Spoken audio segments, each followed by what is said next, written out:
to switch off your mobile phone. Good evening, ladies and gentlemen. I welcome you to this press briefing by Foreign Secretary Shri Vikram Misri on the ongoing developments around Operation Sindhu. We are also joined by Colonel Sophia Qureshi and Wing Commander Vyodika Singh. With that, I hand over the floor to Foreign Secretary. Sir, over to you. Thank you Ravi. नमस्कार, good afternoon, आप सबका स्वागत है।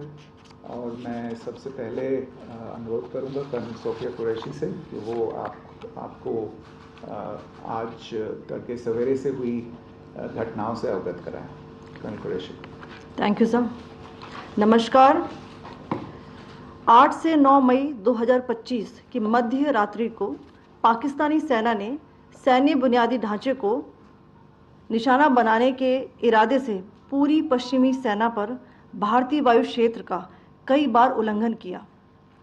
यही नहीं बल्कि पाकिस्तानी सेना ने नियंत्रण रेखा पर भारी कैलिबर वाले हथियारों से गोलीबारी भी की। अंतर्राष्ट्रीय सीमा और नियंत्रण रेखा पर लेह से लेकर सर क्रीक तक 36 स्थानों पर 300 से 400 लगभग ड्रोनों का इस्तेमाल घुसपैठ का प्रयास करने के लिए किया गया। भारतीय सशस्त्र बलों ने काइनेटिक्स व नॉन काइनेटिक साधनों का उपयोग करके इनमें से कई ड्रोन्स को मार गिराया। इतने बड़े पैमाने पर हवाई घुसपैठों का संभावित उद्देश्य वायु रक्षा प्रणालियों का परीक्षण करना और खुफिया जानकारी इकट्ठा करना था। ड्रोन के मलबे की फॉरेंसिक जांच की जा रही है। प्रारंभिक रिपोर्ट्स से पता चलता है कि वे तुर्की के असीस गार्ड सोंगर ड्रोन्स हैं। इसके उपरांत रात में पाकिस्तान के एक सशस्त्र यूएवी ने भटिंडा सैन्य स्टेशन को निशाना बनाने की कोशिश भी की, जिसे पकड़ा गया और उसे निष्क्रिय कर दिया गया। पाकिस्तानी हमले के जवाब में पाकिस्तान में 4 हवाई रक्षा स्थलों पर सशस्त्र ड्रोन्स लॉन्च किए गए। इनमें से एक ड्रोन एडी रडार को नष्ट करने में सक्षम रहा। पाकिस्तान ने जम्मू कश्मीर के तंगधार, उरी, पुंछ, मेंढर, राजौरी, अखनूर और उधमपुर में भारी कैलिबर आर्टिलरी गन और सशस्त्र ड्रोन्स का उपयोग करके नियंत्रण रेखा के पार गोलीबारी भी की, जिसके परिणाम स्वरूप भारतीय सेना के कुछ जवान हताहत हुए और घायल हुए।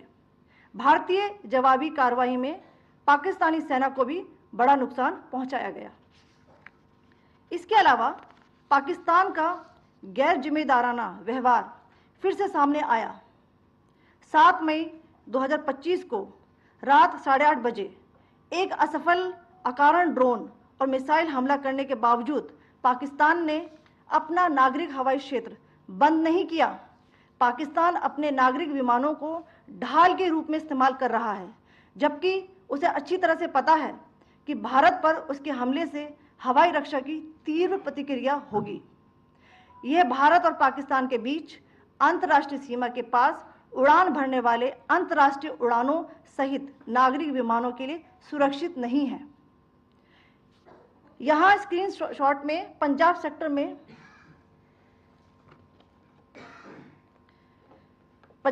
में हाई एयर डिफेंस अलर्ट स्थिति के दौरान एप्लीकेशन फ्लाइट रडार 24 का डेटा दिखाया गया है। जैसा कि आप देख रहे हैं, यहाँ पर भारतीय पक्ष का हवाई क्षेत्र घोषित बंद के कारण नागरिक हवाई यातायात से पूरी तरह से रहित है। कराची और लाहौर के बीच के हवाई अड्डे मार्ग पर नागरिक एयरलाइंस उड़ान भर रही है। हाई अलर्ट किया गया है विमान फ्लाइनेस एविएशन का एयरबस 320, जैसा कि आप यहां देख रहे हैं, जो कि शाम को 5:50 बजे दमम से शुरू हुआ और रात को 9:10 बजे लाहौर में उतरा। ये सारा डिटेल्स आप यहां देख रहे हैं, ये डिटेल्स यहां लिखा हुआ है। Can you see this?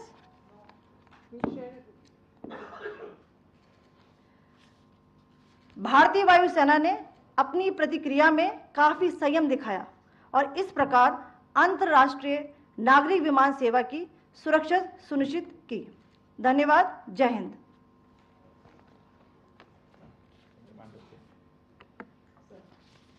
afternoon to you all.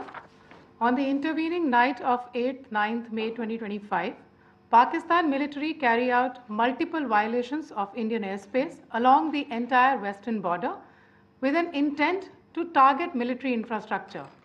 Pakistan military also resorted to firing of heavy caliber weapons along the line of control.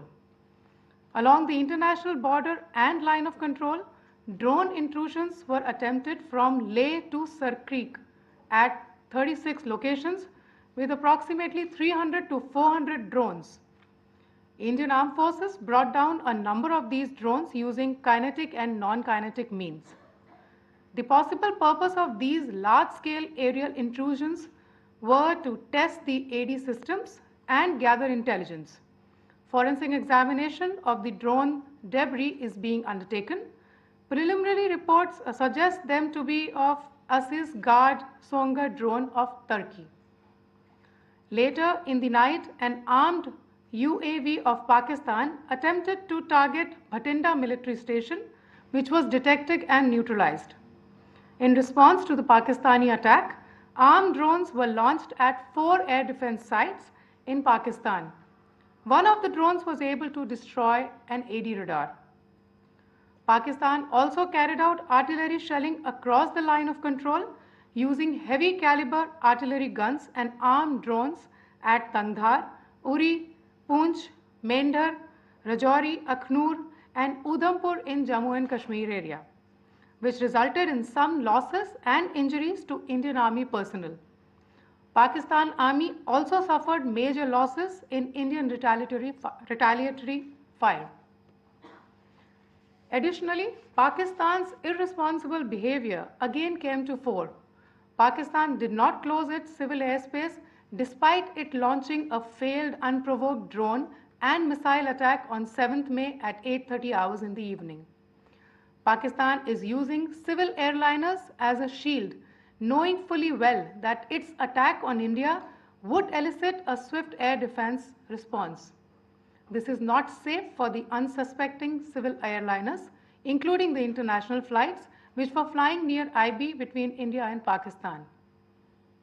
The screenshot we just showed and we shall share with you, it shows the data of the application Flight Radar 24 during a high air defense alert situation in the Punjab sector. As you have seen, the airspace on the Indian side is absolutely devoid of civil air traffic due to our declared closure. However, there are civil airlines flying the air route between Karachi and Lahore. Amongst the other civil aircraft that you can see, we have highlighted an aircraft which is Airbus 320 of Flynas Aviation, which was originated from Dammam at 1750 hours and landed later at Lahore at 2110 hours in the night. Indian Air Force demonstrated considerable restraint in its response, thus ensuring safety of international civil carrier.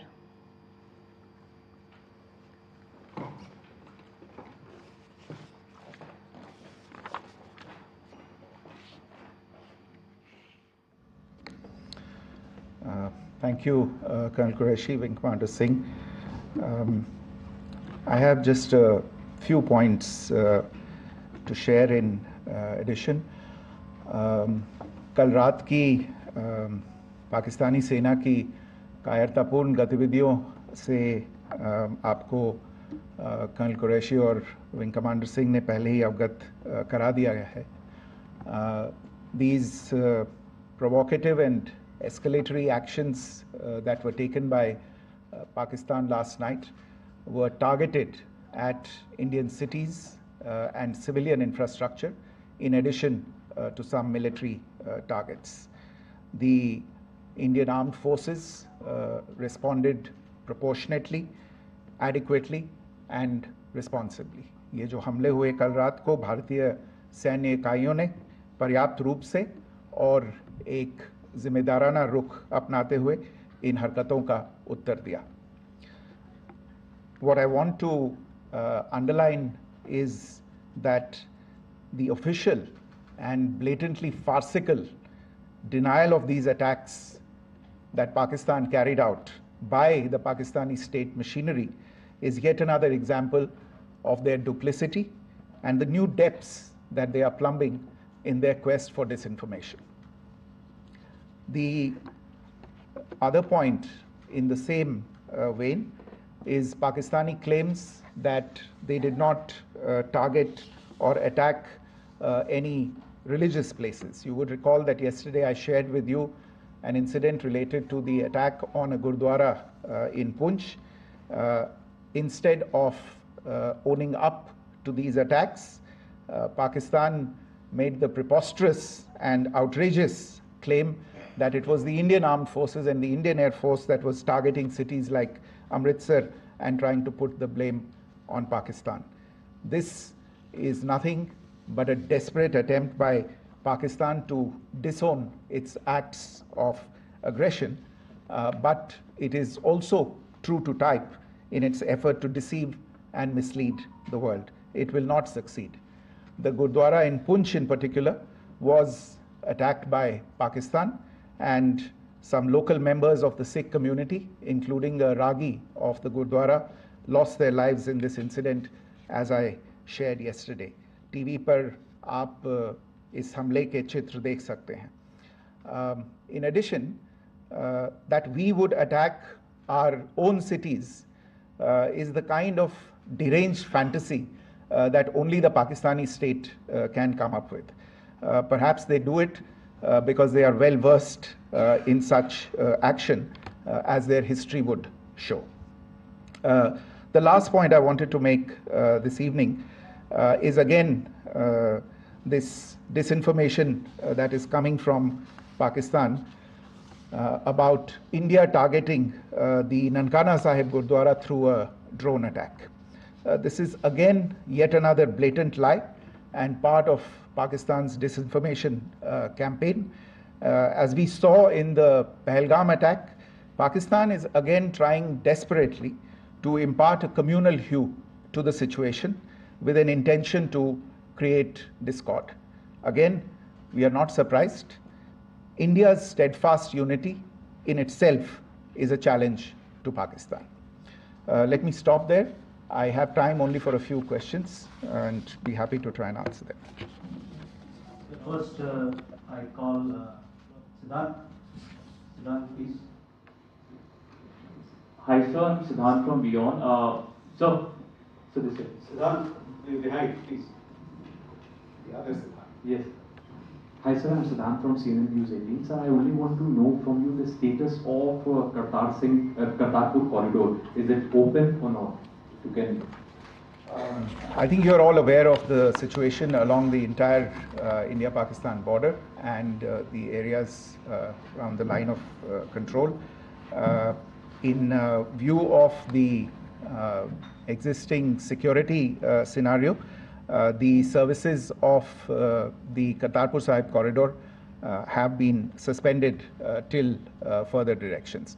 We'll update you as and when there is a change in the situation. You have a question here, Rishabh?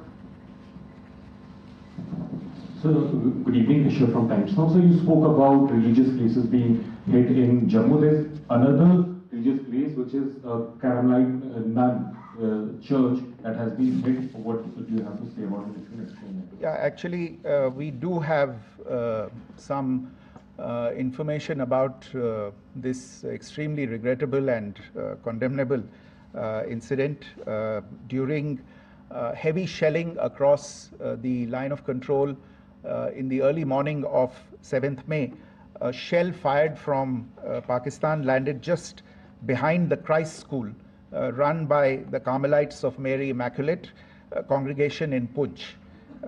Tragically, the shell fired from Pakistan hit the home of 2 students of the Christ School. Both students unfortunately lost their lives and their parents were severely injured. Another Pakistani shell struck a Christian convent of nuns belonging to the congregation of the Mother of Carmel, damaging water tanks and destroying solar panel infrastructure. Several priests, nuns, school staff, and local residents took refuge in an underground hall beneath the Christ School during the shelling by Pakistan. The school happened to be closed at the time, fortunately. Otherwise, more losses would have occurred.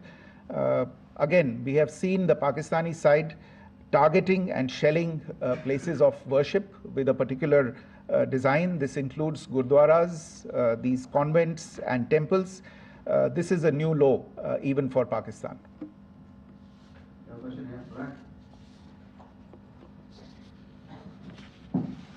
Sir Pranay Upadhyay अमरजाल से। Sir कल आपने इसी podium से पाकिस्तान के IMF bailout को लेकर और इंडस वाटर ट्रीटी को लेकर जो टिप्पणी की थी उसकी पाकिस्तान में काफ़ी तीखी प्रतिक्रिया भी आई, और उसके बाद हमने देखा कि पाकिस्तान की तरफ से किस तरीके से लेह से लेकर भुज तक पूरी बॉर्डर के ऊपर जो इन्वेजन था वो किया गया। मौजूदा सिचुएशन के अंदर पाकिस्तान के बेलआउट पैकेज को लेकर और पाकिस्तान के अटेम्प्ट्स को लेकर आपका क्या असेसमेंट है? और दूसरा ये भी जानना चाहेंगे कि पाकिस्तान की तरफ से ये जो अटेम्प्ट किया गया था उसका भारत ने अभी तक उस तरीके का कोई जवाब नहीं दिया गया है, तो क्या भारत इसका जवाब देगा जो कार्रवाई हुई है बीते 24 घंटों में? देखिए प्रणय, जहाँ तक इंडस वाटर्स ट्रीटी का सवाल है, मैंने कल विस्तार से उसके बारे में इसकी चर्चा की है। Indus waters treaty is in abeyance and as such I have nothing further to add to the decision that was announced by the Cabinet Committee on Security. जहाँ तक IMF bailout का सवाल है, आपको ज्ञान होगा कि IMF की आज मीटिंग हो रही है। हम वहाँ पे अपना पक्ष रखेंगे और जो हमारा मत है इन चीज़ों को लेके वहाँ पे साझा करेंगे दूसरे मेंबर्स के साथ। ये बोर्ड पे निर्भर है कि वहाँ पे क्या निर्णय होता है।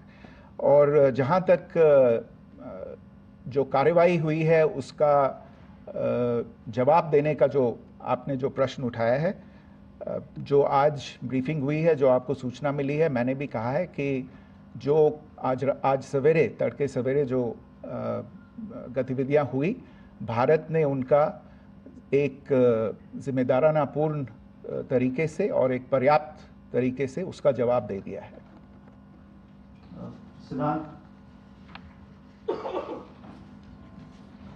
Hi sir, Siddhant from Beyond. Sir, the External Affairs Minister has spoken to many of his counterparts around the world. Yesterday he spoke to the US Secretary of State Marco Rubio. So what were the key areas of conversations during that call?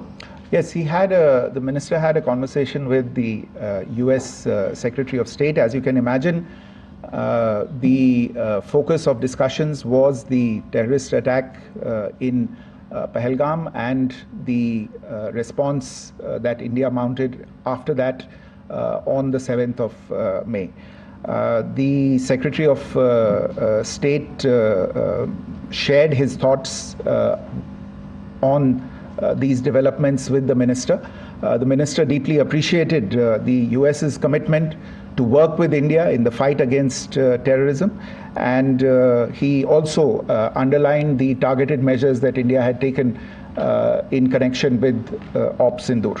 The minister also underlined that India would firmly counter any attempts at escalation from there. But in follow-up to that, as you are aware, there have been a number of other conversations.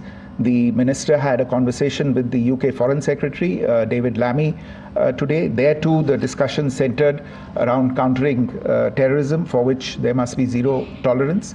And I understand just a short while ago, the External Affairs Minister has also spoken to the Foreign Minister of Norway, Espen Barth Eide, which was also focused on recent developments stemming from the terrorist act in Pahalgam. One last question, Sudhi. Sir, once again, thank you for doing this. Shri Ranjan from Bloomberg. Once again, India had struck Bahawalpur the other day, which is also connected with the murder of one of our journalists, Daniel Pearl.